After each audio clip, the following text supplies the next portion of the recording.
Hello, good evening po ma'am. This is Dave Ibanez Palula from Base IT 3L.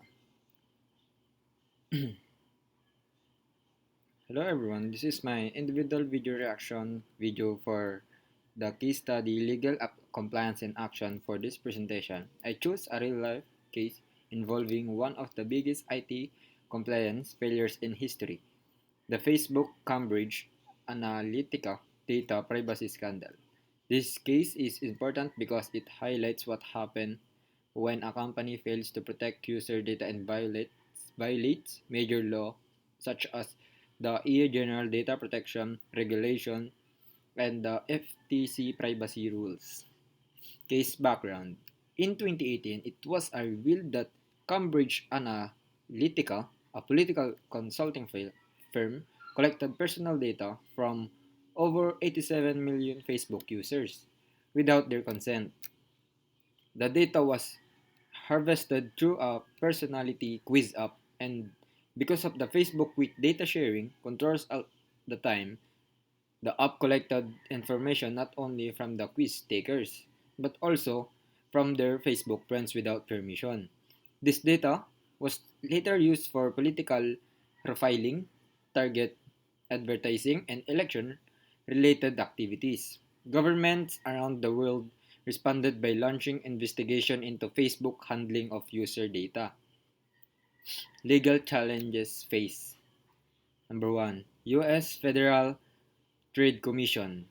The FTC fined Facebook USD fined 5 billion, the largest penalty in history related to privacy violation. Number 2, UK Information Commissioner Office o tinatawag na ICO. The UK government fined Facebook for failing to protect user data under the Data Protection Act. Number 3, EU GDPR investigation. Facebook was also investigated for violating the GDPR requirements on number 1, transparency. Number 2, explicit user consent. Number 3, lawful processing of personal information. Number 4, multiple lawsuits. How the company responded. Number 1, updated data privacy controls for users, restricted third-party developer access, introduced a privacy dashboard, increased transparency for political ads, hired thousands of content moderators and complaint officers. CEO Mark Zuckerberg testified before the US Congress and the EU Parliament regarding Facebook responsibility in protecting user data. So my personal reaction on this case is that it shows just how powerful and dangerous data misuse can be, especially in the digital age.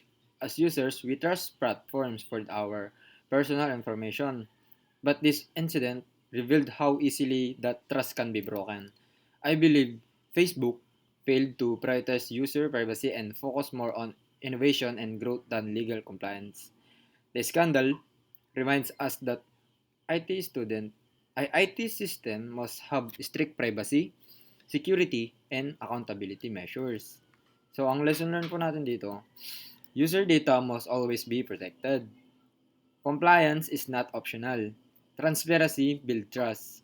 Ethics matter more than technology. Thank you, ma'am. Yun lang po.